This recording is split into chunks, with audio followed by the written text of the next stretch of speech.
que será do capítulo 11, o item 9, a lei do amor.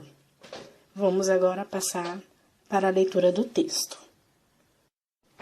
O amor é de essência divina e todos vós, do primeiro ao último, tendes, no fundo do coração, a centelha desse fogo sagrado.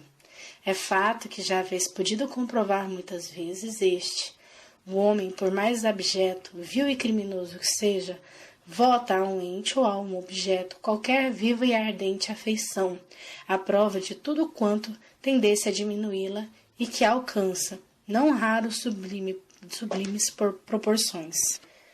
A um ente ou a um objeto qualquer, disse eu, porque há entre vós indivíduos que, com o coração a transbordar de amor, despendem tesouros desses sentimentos com animais, plantas e até com coisas materiais, espécies de misantropo que, a se queixarem da humanidade em geral e a restringirem ao pendor natural de suas almas, que buscam em torno de si a afeição e a simpatia, rebaixam a lei de amor à condição de instinto.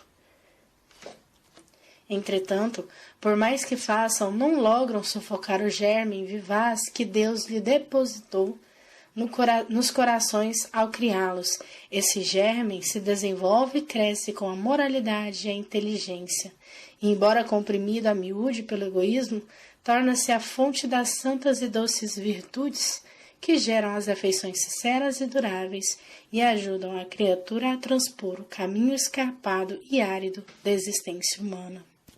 Há pessoas a quem repugna a reencarnação, com a ideia de que outros venham a partilhar das afetuosas simpatias de que são coisas. Pobres irmãos, o vosso afeto vos torna egoístas, o vosso amor se restringe a um círculo íntimo de parentes e amigos, sendo-vos indiferentes dos demais. Pois bem, para praticardes a lei do amor, tal como Deus o entende, preciso se faz, chegueis passo a passo a amar a todos os vossos irmãos, indistintamente. A tarefa é longa e difícil, mas cumprir-se-á. Deus o quer e a lei de amor constitui o primeiro e o mais importante preceito da vossa nova doutrina, porque é ela que um dia matará o egoísmo, qualquer que seja a forma sobre que se apresente, dado que, além do egoísmo pessoal, há também o egoísmo de família, de casta, de nacionalidade. Disse Jesus: amai o vosso próximo como a vós mesmos. Ora, qual o limite com relação ao próximo? Será a família aceita a nação? Não, é a humanidade inteira. Nos mundos superiores, o amor recíproco é que harmoniza e dirige os espíritos adiantados que os habitam, e o vosso planeta, destinado a realizar em breve sensível progresso, verá seus habitantes em virtude da transformação social por que passará a praticar essa lei sublime, reflexo da divindade. Os efeitos da lei do amor são o melhoramento moral da raça humana e a felicidade durante a vida terrestre. Os mais rebeldes e os mais viciosos se reformarão quando observarem os benefícios resultantes da prática desse preceito. Não façais aos outros o que não quiseres que vos façam. Fazei-lhes, ao contrário, todo o bem que vos esteja ao alcance fazer-lhes. Não acrediteis na esterilidade e no endurecimento do coração humano, ao amor verdadeiro. Ele, a seu mau grado, cede. É um imã a que não lhe é possível resistir. O contato desse amor vivifica e fecunda os germens que dele existem, em estado latente, nos vossos corações. A terra, orbe de provação e de exílio, será então purificada por esse fogo sagrado e verá praticados na sua superfície a caridade, a humildade, a paciência, o devotamento, a abnegação, a resignação e o sacrifício, virtudes todas filhas do amor. Não vos canseis, pois, de escutar as palavras de João, o evangelista. Como sabeis, quando a enfermidade e a velhice o obrigaram a suspender o curso de suas prédicas, limitava-se a repetir suas suavíssimas palavras: meus filhinhos, amai-vos uns aos outros. Amados irmãos, Aproveitai dessas lições. É difícil a praticá-las, porém a alma colhe delas imenso bem. Crede-me, fazei o sublime esforço que vos peço. Amai-vos e vereis a terra em breve transformada num paraíso onde as almas dos justos virão repousar. Fénelon, Bordeaux, 1861. Bem, após a leitura desse item 9, nós podemos perceber o quão esse texto de Fénelon é rico em informações, em detalhes e em noções acerca dessa lei, que é a principal lei de Deus, que é a lei do amor. Então, para a gente entender um pouco mais esse item, eu proponho uma forma de estudo mais pontual, de forma que a gente vai pegando algumas passagens que são mais interessantes e que a gente vai discutindo em cima delas.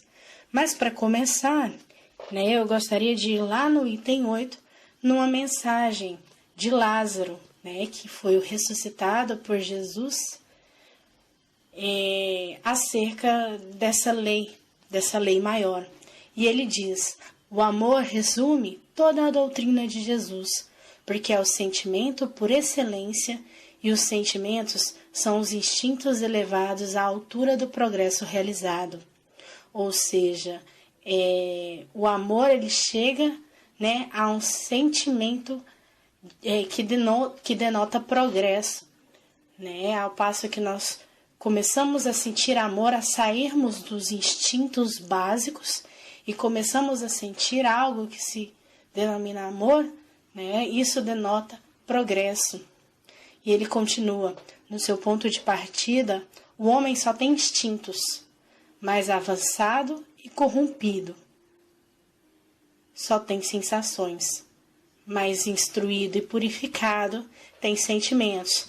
Então, como nós somos criados simples e ignorantes, no começo nós temos instintos que nos levam a desenvolver as nossas habilidades. Com o tempo adquirimos sensações, vamos nos instruindo e purificando. E à medida que essa instrução e que nos tornamos espíritos purificados, os sentimentos aparecem. Então, assim, é uma mensagem muito simples, porém de uma profundeza muito grande, demonstrando que a evolução espiritual no homem basicamente perpassa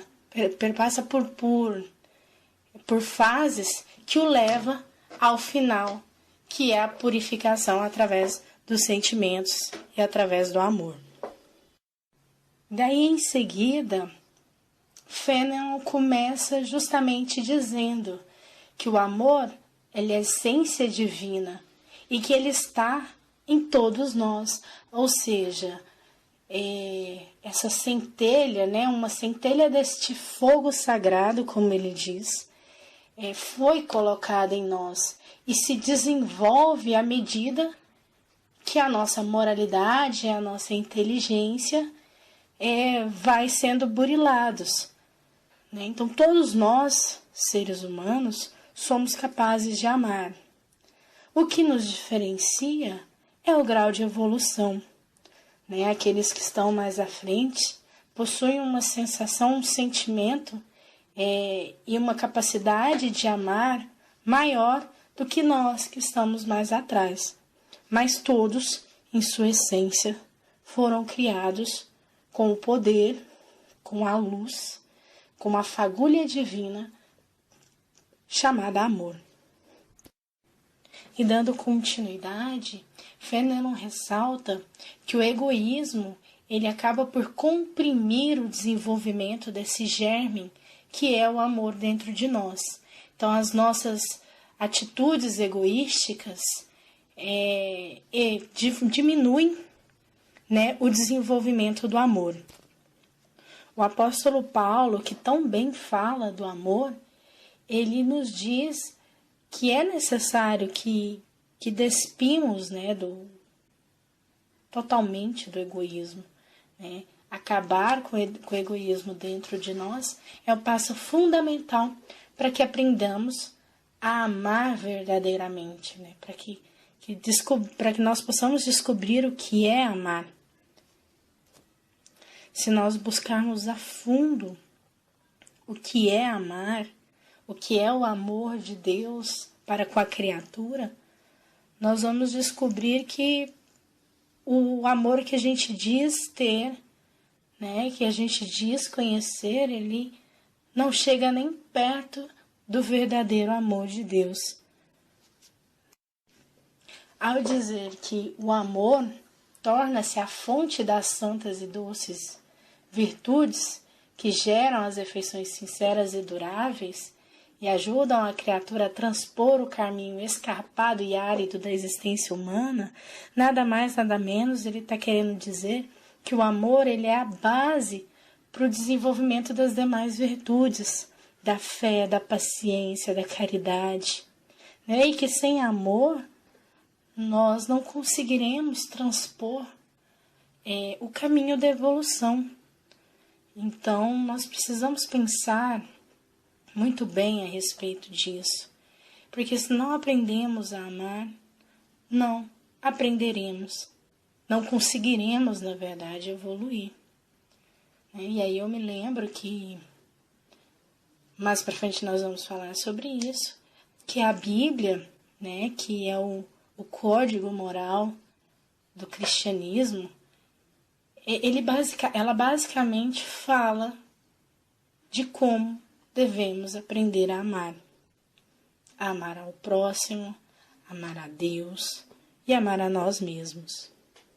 Essa lei do amor, que então é mencionada a todo tempo na Bíblia e que Jesus vem trazer o exemplo direto para nós, é um dos mais importantes, na verdade é o mais importante preceito da doutrina espírita. E deveria ser o mais importante preceito de qualquer doutrina religiosa com base no cristianismo.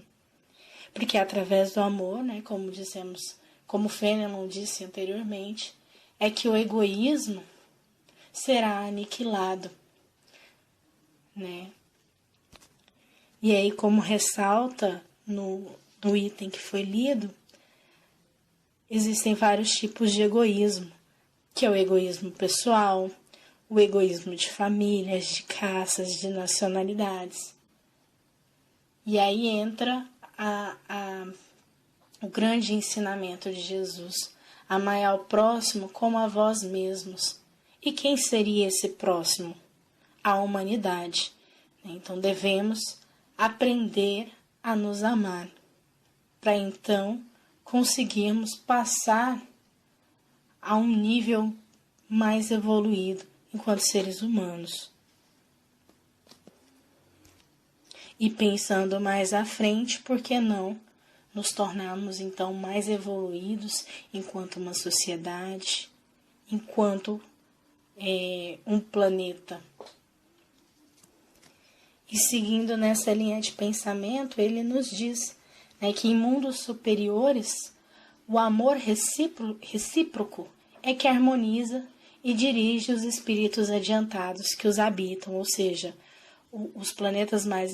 Ou seja, todos os planetas eles são regidos sobre as leis do amor de Deus, mas aqueles em que, aqueles mundos superiores, a harmonia, o poder que sustenta é o amor desses espíritos adiantados, e que, querendo ou não, a Terra está destinada a realizar, a passar a esse nível de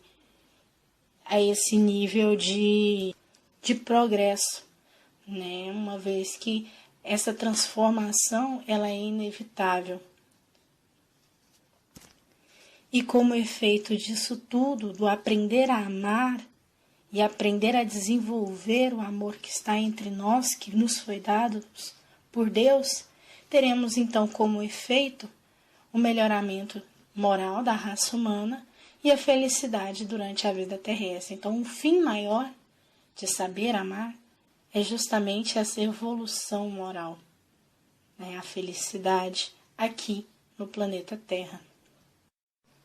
Mais à frente, então, continuando aí a nossa análise desse texto de Fénelon, ele diz que a Terra, que está num momento de provação e de exílio, será purificada pelo fogo sagrado, que é o amor, né? E aí vai existir, né, de fato, a prática aqui na Terra da caridade, da humildade, da paciência, do devotamento, da abnegação, da resignação e os sacrifícios, que são virtudes filhas do amor, e virtudes essas que Paulo traz em uma de suas cartas.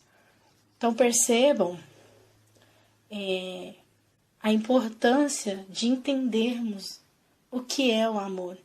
E acima de tudo, além de entendermos, que possamos aprender a praticá-lo. E ele justamente termina essa carta pedindo: amai-vos, e vereis a terra em breve transformada num paraíso, onde as almas dos justos virão repousar. Ou seja, a mais importante lei, que é a lei do amor, ela deve ser praticada. Para além de aprender e entender, é preciso que nós nos disponhamos a praticá-la. Bem, meus amigos, falar sobre o amor é um desafio muito grande, porque nós temos um rico material espírita acerca desse tema.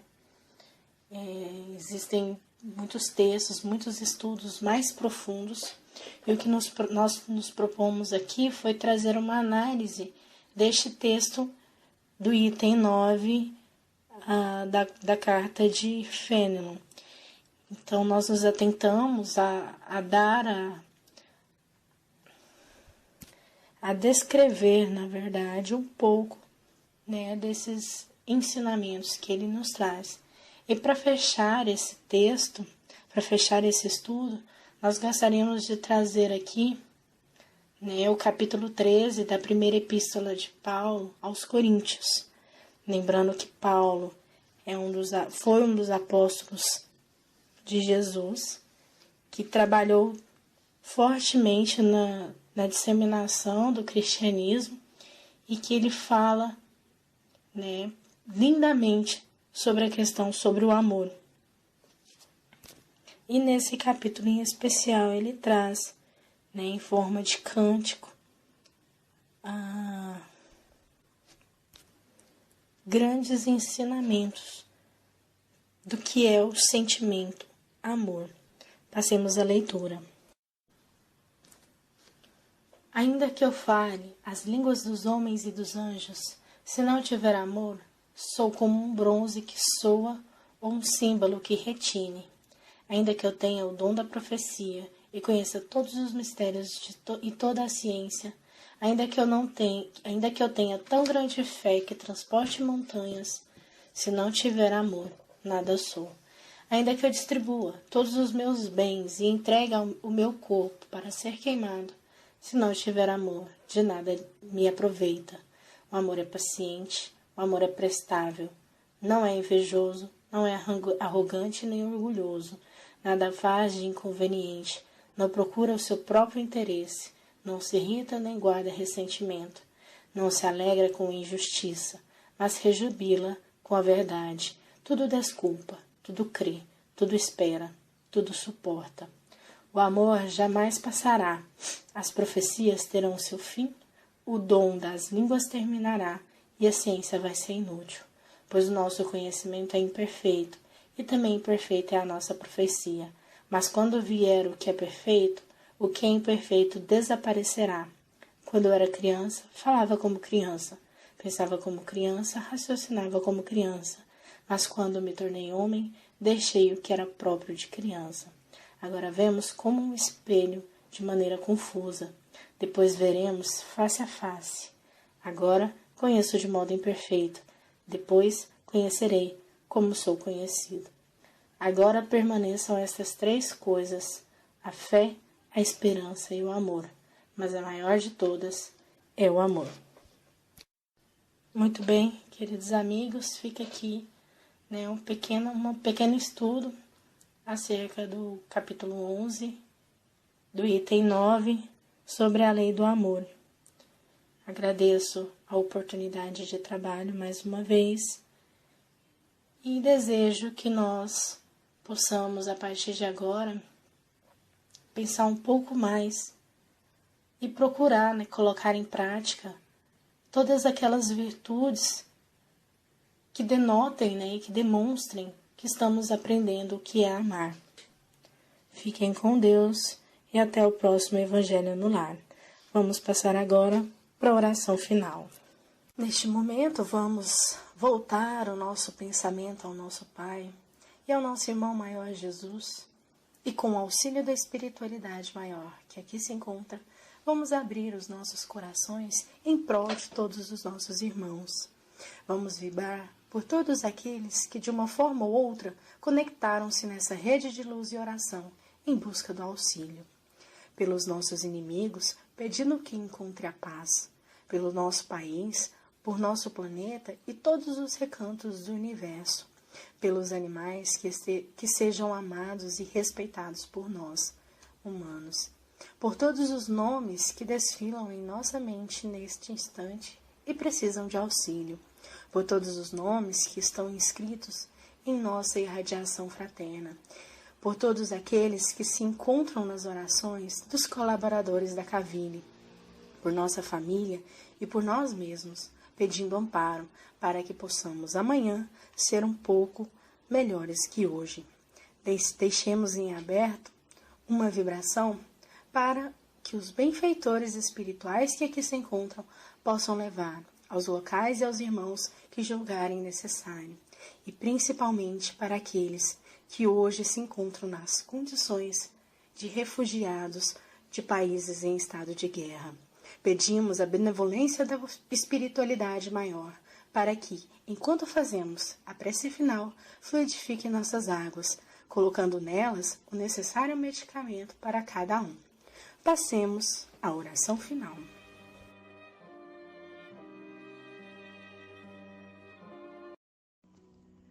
Amado Mestre Jesus, irmãos em Cristo, paz e luz. Vamos agora fazer a nossa prece de encerramento do Evangelho da noite de hoje. Agradecemos, Pai, por este momento tão sublime do Evangelho no lar.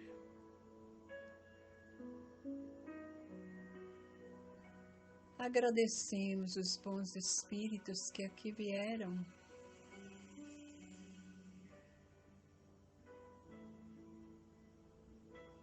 que nós sabemos que não foram poucos. E agradecemos também aos nossos irmãozinhos desencarnados, menos favorecidos, que aqui estiveram, que eles possam ter sido encaminhados para a escola do espaço, onde possam estudar, compreender e evoluir. E que cada dia, Pai querido, nós possamos estar com mais vontade de ajudar o nosso próximo, com mais amor, com mais carinho e com mais fé. Que nós não tenhamos, Pai, preguiça de fazer a nossa leitura do Evangelho, de fazer as nossas preces com muita sintonia no nosso bom Deus. Que nós possamos, Pai querido, estarmos sempre orando e vigiando.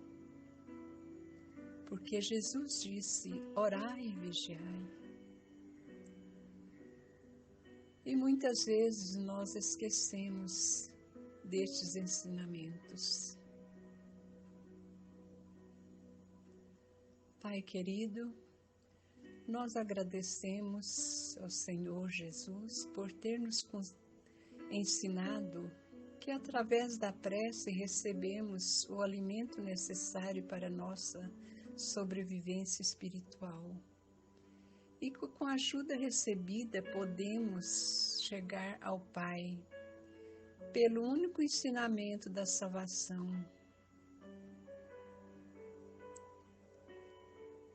Ó Pai querido, nós agradecemos aos irmãos de luz, guias e protetores, nosso agradecimento por todos e por todo o bem que nos fizeram.